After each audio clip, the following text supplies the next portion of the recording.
y el entrenador se me acercó y me dijo, párate y vas de nuevo. Y en ese momento dije, si no me paro y voy, aquí se acabó mi trayectoria en el fútbol americano, porque pues estoy demostrando que no estoy a la altura del equipo. Y me paré con mucho miedo, pero pues también con mucha determinación fui y pasé el túnel.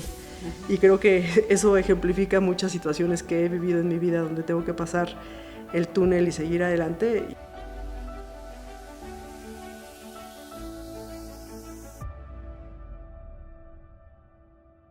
Bienvenidos a otro episodio más de nuestro podcast Orgullo ITAM. Hoy tengo el gusto de tener en el podcast a Sofía Belmar. Sofía es una reconocida líder en la industria aseguradora en México y en América Latina. Actualmente se desempeña como presidente y CEO de Prudential Seguros México. Antes de esto formó parte de MetLife, liderando proyectos estratégicos y de expansión territorial.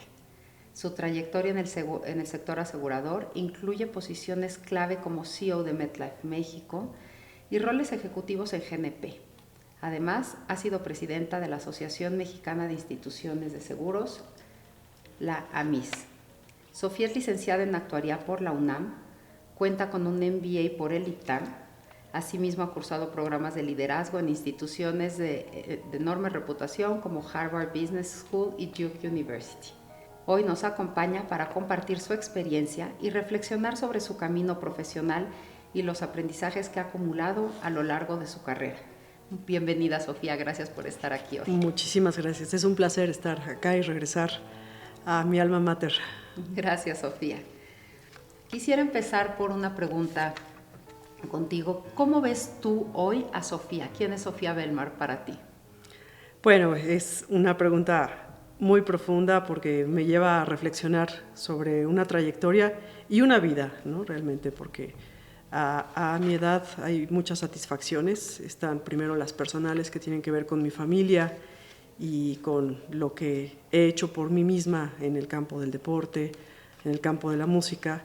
También está la parte profesional, lo que tiene que ver con la intelectualidad, de haber siempre estado preocupada por mi formación académica y por una trayectoria que inicié hace ya, van a ser 34 años, en la cual estuvo muy marcada por retos, pero también por muchísimas satisfacciones. Me encanta lo que dices. Ahorita que hacías esa reflexión pues viendo de atrás hacia adelante, ¿te acuerdas algún momento en tu infancia que sea muy significativo, que nos quieras compartir, que dices, ahí nació la Sofía que veo hoy? O sea, hubo un momento, un recuerdo con alguien en especial que diga, siento que ese momento para mí fue muy importante. Bueno, siempre me han gustado los retos y siempre he sido muy de acción, y el deporte es parte de mi vida desde que era muy chica. A mí, imagínense ustedes el contexto, ahora vemos muchos equipos de fútbol y muchos equipos de deportes que tradicionalmente no eran de mujeres, pero cuando yo era niña, pues las niñas jugaban a las muñecas y los hombres jugaban a la pelota, ¿no? Eso era lo normal. Y yo no era una niña que habitualmente le gustara jugar a las muñecas, ¿no? Entonces, un momento yo decidí entrar a un equipo de fútbol americano, equipada, con hombres, y pues evidentemente que a los 10 años los niños al principio no aceptaban mucho que estuviera yo ahí. Y recuerdo mucho la escena del túnel, ¿no? Que en un entrenamiento teníamos que hacer el túnel, estaban los chicos y tú vas con el balón y tienes que pasar entre el túnel. Y como dicen en el americano, ¿no? A las primeras de cambio me sembraron. Y quedé un poco conmocionada del golpe y el entrenador se me acercó y me dijo, párate y vas de nuevo. Y en ese momento dije, si no me paro y voy, aquí se acabó mi trayectoria en el fútbol americano, porque pues estoy demostrando que no estoy a la altura del equipo. Y me paré con mucho miedo, pero pues también con mucha determinación fui y pasé el túnel. Y creo que eso ejemplifica muchas situaciones que he vivido en mi vida donde tengo que pasar el túnel y seguir adelante. Y además, pues bueno, también en el deporte creo que eso es lo que me distingue, ¿no? La parte de la garra y la determinación y la disciplina. Me encanta que estés asociando esta parte profesional a la parte deportiva, ¿no? Muchas veces pensamos que la vida profesional empieza cuando uno termina la carrera y arranca en esta etapa, y muchos aprendizajes de cuando eres más joven pues te sirven en esos momentos, muchos talentos que desarrollas. Claramente para ti el deporte ha sido parte esencial de tu vida. Lo es también para tu familia. Hoy sigues teniendo muchas actividades deportivas. ¿Dónde ubicas el deporte hoy en tu vida? Es una parte que me ha acompañado durante muchos años, particularmente el fútbol soccer, que después, desde hace muchos años es mi pasión, y hoy en día ya únicamente, porque las rodillas ya no me dan, juego 4 partidos a la semana, es lo que puedo, pero llegué a estar jugando 6 días a la semana soccer, pero no nada más es jugar. Digo, por suerte tengo la posibilidad económica de apoyar a chicas que probablemente no tendrían los medios para acceder a jugar diario o integrarse diario y tener todos los apoyos de arbitraje, uniformes, etcétera, al deporte, y llevo muchísimos años. No tengo ni asociaciones ni patrocinios así formales, ni mucho menos, pero yo he integrado un grupo muy aguerrido, digamos, de chicas que vienen de todas de diferentes segmentos y de diferentes trayectorias, y que ven en el fútbol una manera de integrar esta parte de la actividad física a su vida, pero no nada más la actividad física, ¿no? Sino que en el deporte hay muchas enseñanzas que tienen que ver con lo que significa equipo, lo que significa a veces diferir en punto de vista, a veces tener alguna capacidad sobresaliente o alguna deficiencia en capacidad, y cómo se maneja esto en las situaciones de equipo, ¿no? Y en el ganar y en el perder, y en el arbitraje también hay muchos aprendizajes en cuanto a temperamento, temple, etcétera, y pues lo veo como algo que amo, que es muy cercano a mí, es parte de mí, y que espero, otra vez, mientras el físico me permita, seguir desarrollando. Me encanta, Sofía, gracias por compartir esa historia. En algún momento de tu vida dijiste, me gustan las matemáticas, me gusta la actuaría. ¿Cuándo fue ese instante en donde supiste que ese era tu camino, y cómo fue que decidiste y te aventaste a un sector que no es particularmente socorrido por las niñas? Pues también allí hay una historia detrás. En paralelo al deporte, otra gran afición que tengo es la música, y estudié en la Facultad de Música, antes la Escuela Nacional de Música, todo lo que fue la educación básica, digamos, y parte del propedéutico. Y cuando tenía que elegir carrera, terminado la preparatoria, yo tenía una gran inclinación por lo que eran las ciencias, lo que era la química, la biología, las matemáticas, la física, se me facilitaba muchísimo. Y la gran coyuntura profesional de mi vida fue decidir entre seguir con la música o tomar alguna carrera que tuviera que ver con mi otra gran inclinación, ¿no? O sea, las humanidades, francamente, las descarté porque se me dificultaba un poco más, no era parte, a pesar de que disfruto mucho la literatura, disfruto la historia, etcétera, pero no era como que mi sweet spot, digamos, para desarrollarme, ¿no? Me gustaba mucho más la ciencia. Y ahí tuve un mentor en la preparatoria, el que era el maestro de matemáticas, que le platiqué esto, ¿no? Le platiqué en qué coyuntura estaba y que yo me inclinaba a descartar la música porque había un factor. Me gusta la música, pero ni cercanamente era yo un talento sobresaliente en la música, ¿no? Y a veces para vivir bien, sin tantas frustraciones, etcétera, de una carrera, pues tienes que tener primero campo de trabajo y saber cómo quieres desenvolver o sobresalir. Y yo sabía que en la música probablemente no iba a sobresalir como muchos de mis compañeros.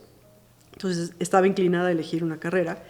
Y este mentor, que creo que es muy importante que todos tengamos mentores en diferentes etapas de nuestra vida o incluso mentores para diferentes cosas, tuvo conversaciones muy cándidas conmigo en el sentido de decirme: mira, yo efectivamente te veo mucha facilidad para los temas numéricos, y me explicó lo que era actuaría, y actuaría en aquel entonces era una carrera desconocida, ¿no? Y me acuerdo que alguna vez que ya siendo actuaria, que empezamos a pedir trabajo, una amiga y yo, en aquel entonces no había internet, repartíamos currículums y nos decían: no, actuaría no, aquí ya hay actuarios, ya hay abogados, pensaban que el actuario era el que levantaba las actas, claro, ¿no? Claro.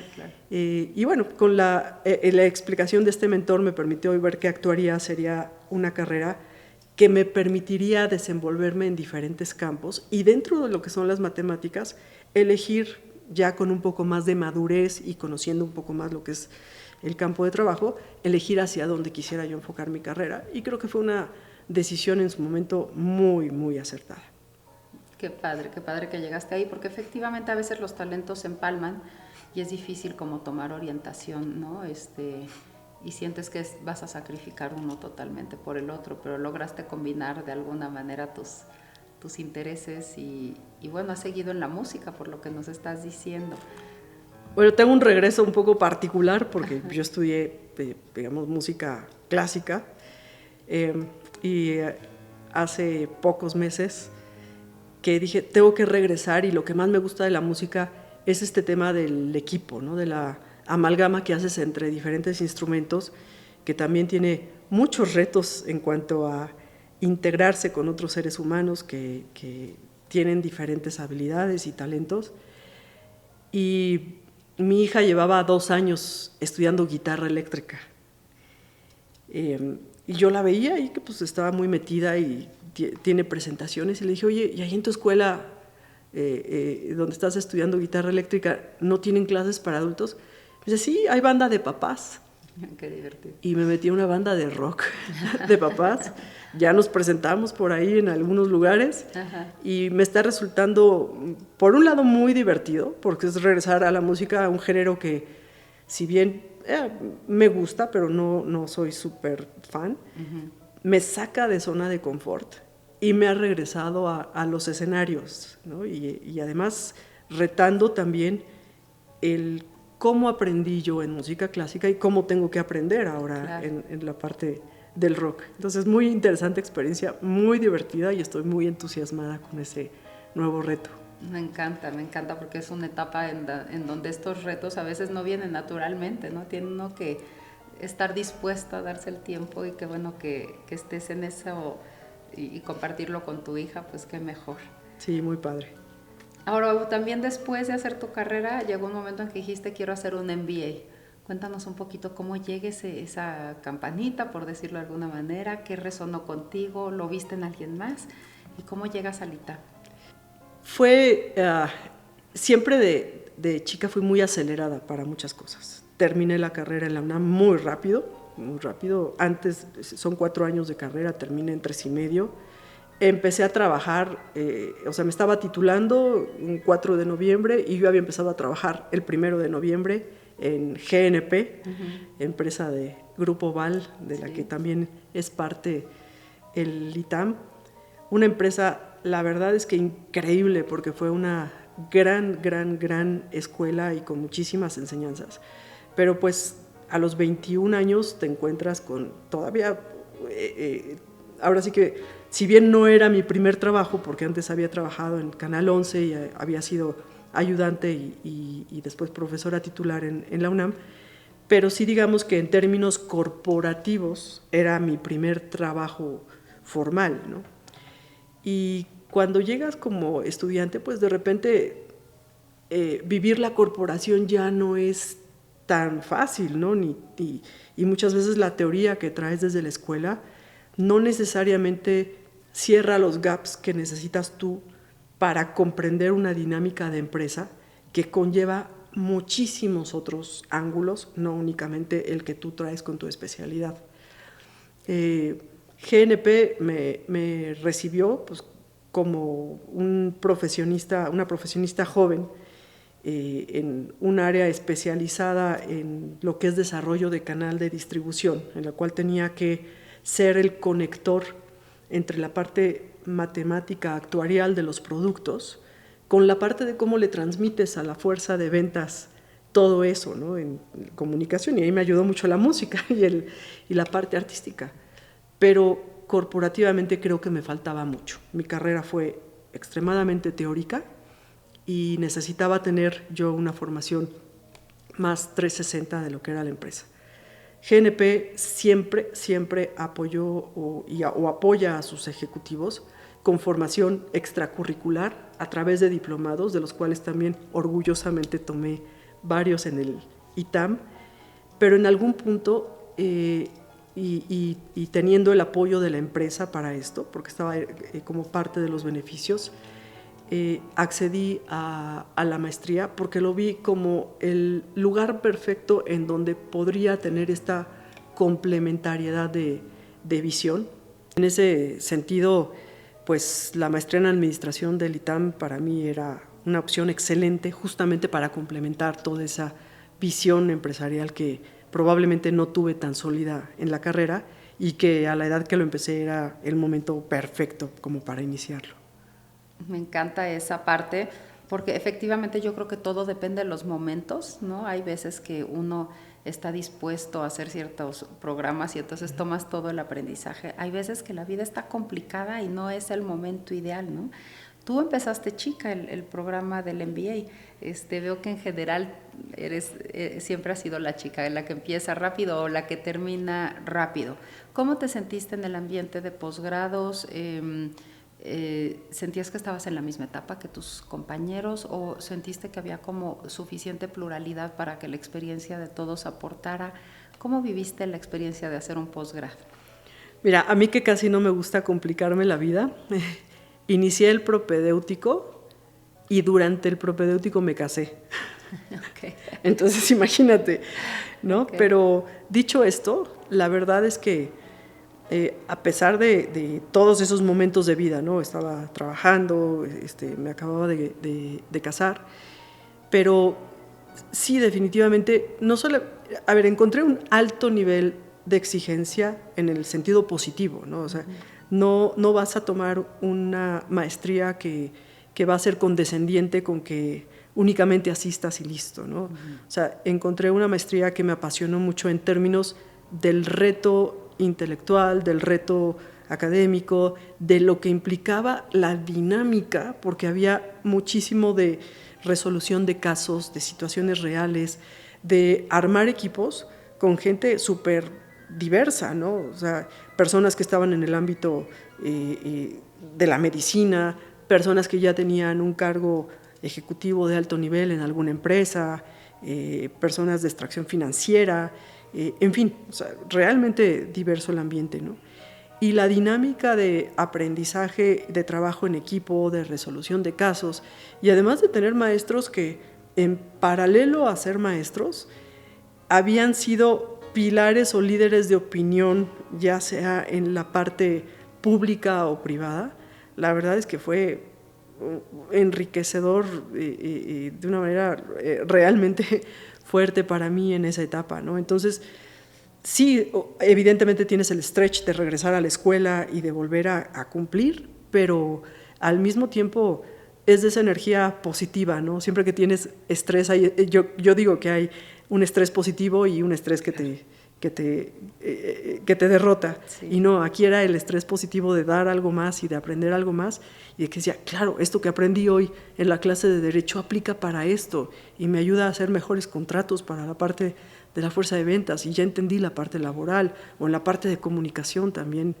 que tuve ahí una maestra extraordinaria, me ayudaba a toda la parte de lo que es la proyección personal, en fin, fue algo muy, muy gratificante. No fácil, pero muy gratificante. Y cuéntanos quién fue esa profesora.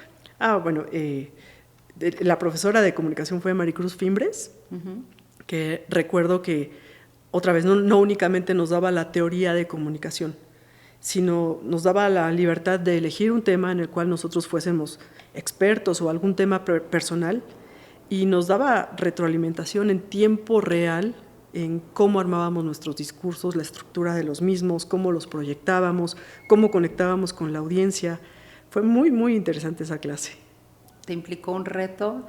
Porque a lo mejor era un espacio donde tú no estabas acostumbrada a trabajar. ¿Sientes que era un área como novedosa para ti? Si bien no era un área tan novedosa, porque yo había trabajado en Canal 11 previamente, pero uno muchas veces no es consciente de cómo expresa. O sea, tú los mensajes los construyes desde tu interior y los exteriorizas, y a veces en esa exteriorización no necesariamente llevas un orden lógico de ideas y no necesariamente proyectas vocalmente lo que necesitas, vocal y verbalmente lo que necesitas, para que la audiencia conecte contigo en términos de lo que quieres generar en la audiencia.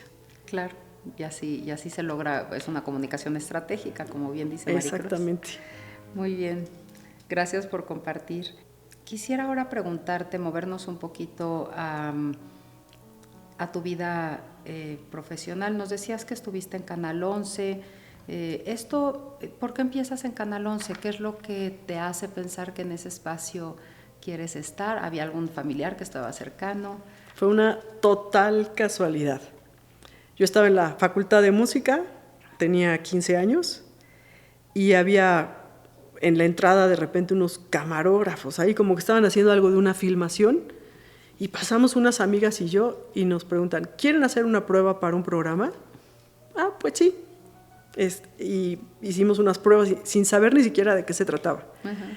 Lo que ellos estaban buscando era para barra infantil una niña que conectara a grandes figuras del arte o de la cultura con niños.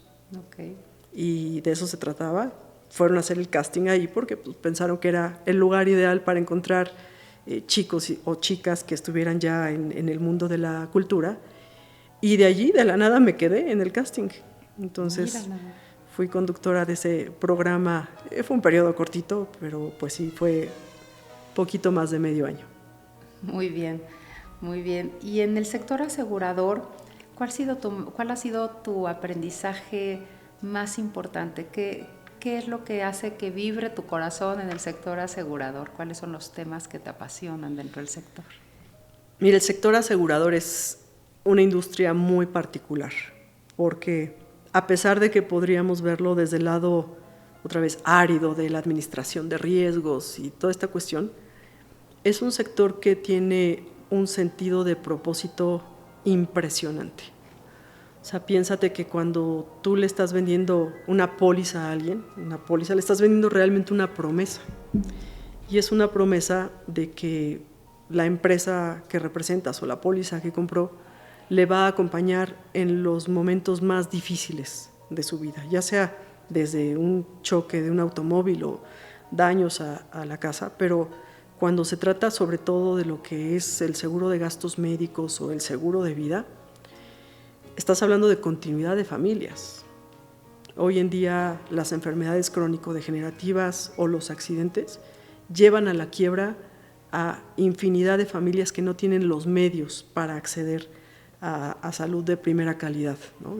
Y sabemos que pues, la salud pública no necesariamente en términos de oportunidad puede brindar atención a todos, y el seguro pues coadyuva a estos momentos. Y cuando se trata de perder a quien es el pilar de la familia, imagínate si tú te vieras en condiciones de que se pierde o el sustento completo o parte del sustento, si es que los dos esposos los dos cónyuges contribuyen a la familia, pues lo que significa para los hijos o para el otro cónyuge en términos de preocupación financiera. No únicamente tienes la pérdida personal, sino tienes la pérdida financiera.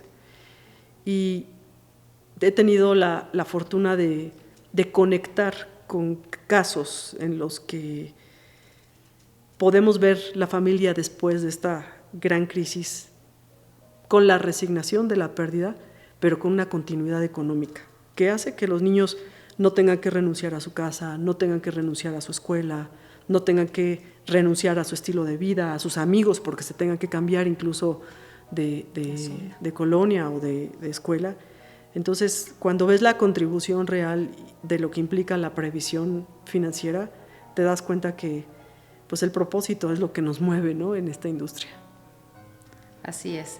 Los imprevistos suceden, ¿no?, en todas las familias y en todos los contextos, pero sí nos damos cuenta conforme pasan los años que cuando estos imprevistos no estuvieron o tuvieron afectaciones financieras de largo plazo, pues destruyen doble, ¿no? Y tienes razón, ese propósito es un propósito muy noble que tiene la industria. has estado llena de retos, te divierten los retos, lo oigo en tu voz, lo oigo en cómo platicas las experiencias que has vivido, pero al final hay algunos retos que tenemos cada quien que son nuestros consentidos, ¿no? Cuando eres competitiva, cuando te divierten, también hay unos que se quedan más en tu corazón porque algo aprendiste. ¿Cuál sería el reto que nos quisieras compartir hoy, que fue un reto que realmente hizo aprender algo de ti o del mundo, que hizo la diferencia? Pues probablemente cuando hice la transición de GNP hacia MetLife, fue una transición de moverme de una compañía 100% mexicana, de la familia Balleres, a una compañía multinacional, global, y eso en términos personales pues implicó una adaptación cultural fuerte, ¿no? Yo tuve 18 años de carrera en GNP.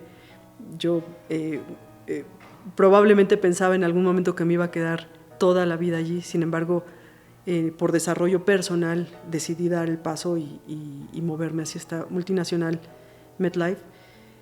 Y haber llegado a la dirección general de MetLife significó mucho, no únicamente por el puesto, sino por todo lo que pude influir y hacer desde la dirección general. Es cuando empezábamos con una cultura mucho más profunda en cuanto a diversidad e inclusión, y me enorgullezco mucho de que mi equipo de trabajo acabó siendo un equipo no únicamente diverso, sino incluso multinacional, ¿no? El estar abierta al talento de todas las nacionalidades y no únicamente a lo que fuera mi círculo cercano, pues me implicó una apertura de mente muy diferente a lo que probablemente pude haber tenido en el pasado. Y en ese sentido también hacer una transición de la compañía apoyada por este talento, porque no fue mi mérito, ¿no? Fue un mérito de todos. Una transición de una compañía muchísimo más enfocada en lo que era el negocio únicamente del sector público a una compañía que se logró diversificar hacia el sector privado. Y eso no fue un reto menor, y la verdad es que me enorgullece mucho. Haber sido parte de esa transformación. Uh-huh. Pues mirando hacia atrás, esta lección y algunas otras en tu vida profesional se han visto influidas también por la etapa en la que eras mamá, en la que te acababas de casar. ¿Cómo hay un tema que ahora está de moda y quienes estamos promoviendo los temas de la mujer, como tengo la suerte de hacerlo aquí en el ITAM con el Women's Initiative? Vemos que pues hay etapas como importantes en la vida de las mujeres, ¿no? Cuando te casas uno, cuando decides ser mamá otro, y quienes no son madres, muchas veces empieza el cuidado de los padres, ¿no? En etapas de salud que se empieza a complicar. ¿Algo de esto influyó en tu vida profesional? ¿En algún momento tuviste que frenarte y el balance parecía que se perdía y lo recuperaste? ¿Cómo has vivido el tema de balance personal con profesional? Mira, sí fue un gran reto. Por suerte, mis hijas Sofía y Alejandra tienen la fortuna de tener una abuela que a pesar de su edad sigue en pie de guerra, y mi círculo familiar primeramente siempre fue un gran apoyo, ¿no? O sea, esto no significa que no tuviera yo un esfuerzo adicional, desde que te tienes que levantar más temprano y a veces te tienes que dormir más tarde, y además la dedicación de que probablemente cuando pues llegas con bastante cansancio de tu trabajo tengas todavía que tomar estas responsabilidades de ser mamá. Yo creo que algo muy importante que pueden hacer las empresas justamente para facilitar esta logística y este equilibrio familia-empresa es pensar en esos detalles finos que de repente perdemos de vista, ¿no? Como por ejemplo, si puedes promover las salas de lactancia o los convenios con guarderías cercanas a la empresa, lo que son logística como la tintorería y demás. O sea, si tú como empresa empiezas a facilitar esas cosas que parecen menores, pero no lo son, y a veces complican mucho la logística para que sea mujer u hombre quien sea el pilar de la familia y que esté en tu empresa, para que realmente se enfoque, no descuidando, pero no teniendo tanta complejidad logística para estar al 100 cuando están contigo, ¿no? Y en ese sentido, Prudential tiene algo muy, muy interesante, por ejemplo, con los agentes y las agentes de seguros. la facilidad de que sus premios de convenciones de viajes pueden integrar a sus hijos, incluso si son bebés, ¿no? Y eso les quita la preocupación de tengo un viaje, un premio, pero voy a dejar al bebé, con lo cual claro, pues es la ansiedad de que lo dejaste y que te vas a alejar y todo. Entonces, ese tipo de acciones hay que ponerles atención, porque en el mundo de hoy que ambos papás tienen responsabilidad o están mucho más dispuestos a tener responsabilidades compartidas en el hogar, pues hay que considerar que como empresa tienes que ver esos factores, ¿no? Para que generes muchísimo más engagement y muchísimo más lealtad y sobre todo evitar que la logística del hogar te desequilibre, ¿no? Sin duda, y una recomendación que les damos aquí mucho a las alumnas, y creo que lo que dices es cierto también a los alumnos, es que usen su voz, ¿no? Yo me topé al principio pues en esta posición de liderazgo en el que tenía yo equipos muy variados. Una de mis colaboradoras me dijo, es que no me gusta ir a los eventos del Día de las Madres porque te llego aquí muy tarde. Y dije, ¿cómo en las conversaciones? No me lo estaba pidiendo, pero le dije, no, o sea, mi expectativa es que vayas, llegues a la hora que llegues, o sea, el Día de las Madres, y luego pensé el Día del Padre también, ¿no? O sea, como que tener esas conversaciones con los colaboradores para que se sientan cómodos y que efectivamente tengan presencia en estos momentos importantes del crecimiento de sus hijos, creo que ayuda mucho a tener empleados más contentos y también a familias bien integradas, y que no estén sintiendo que siempre esto es un costo que tienen que estar pagando por lograr ciertos niveles en su economía, y que entonces tienen que hacerlo a pesar de tener que dejar a los hijos, ¿no? Y yo creo que eso, desde posiciones de liderazgo con nuestro ejemplo, podemos procurar que todos los colaboradores siempre sepan que la familia es importante para la institución en la que trabajan o la empresa, y que se sientan que existe ese beneficio, invitarlos a las convenciones con todo hijos. Creo que no se necesita dar el mensaje, el solo hecho de verlos llegar con los niños pues da el mensaje completo, ¿no? Y eso debe ser una experiencia muy linda para todos los colaboradores. Así es, y también que tengas casos de ejecutivas o de personal operativo que la incapacidad por maternidad no sea un factor que impacta de ninguna manera su continuidad en la empresa, también eso pues habla de dar el ejemplo, ¿no? de que vean que tienen la misma posibilidad de desarrollo y que las empresas facilitan el hecho de que puedan vivir su maternidad muy contentas. Sin duda. Y para terminar esta entrevista, platícanos un poco de tu comunidad de alumnos en su momento y ahora exalumnos de la maestría. ¿Cómo viviste esa experiencia con los demás? Ya nos dijiste que era un grupo muy plural y diverso. Sé que para ti la comunidad importa y importa mucho. ¿Qué significa ser parte de la comunidad ITAM, ahora de la comunidad Exitam? ¿Y cómo viviste esa nueva comunidad que formabas haciendo tu posgrado? Pues fue algo muy enriquecedor y sigue siéndolo. Mantengo relación con algunas personas que conocí en el ITAM, que hemos tomado probablemente rumbos diferentes o que de repente nos hemos reencontrado y hemos interactuado por temas profesionales también, y sobre todo esos aprendizajes que tuve durante la maestría y los grandes maestros que tuve me acompañan todavía en momentos en donde tengo que plantear yo estrategias dentro de la empresa, ¿no? Fue realmente un tema muy sólido de formación. Me gustó mucho que dentro de esta diversidad de compañeros había incluso gente de otras nacionalidades.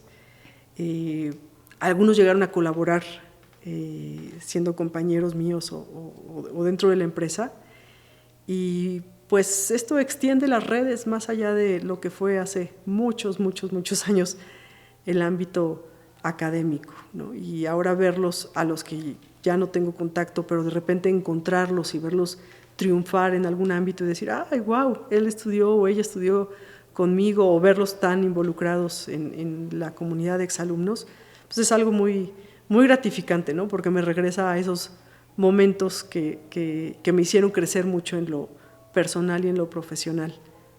Gracias, Sofía. Pues con esto damos fin a nuestra plática de hoy. No sé si quisieras ampliar sobre algo más, Sofía, que te hiciera falta, algún mensaje que quisieras dar a nuestra comunidad. Claro que sí, agradecer y facilitar estos acercamientos porque nos vuelven a refrendar el compromiso que tenemos con la institución. Cuando tú llegas a una institución como el ITAM, es mucho lo que te aporta en la vida. Y mantenerme conectada con la comunidad es algo que aprecio y agradezco y espero hacerlo más intensivamente en el futuro.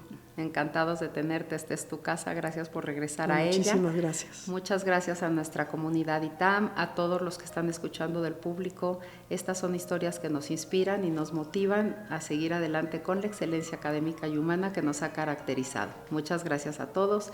Seguimos en contacto a través de nuestro podcast Orgullo ITAM. Los siguientes números estarán disponibles en Spotify, en YouTube y en todos los canales y redes sociales que ya conocen. Muchas gracias a todos por participar hoy y por escucharnos.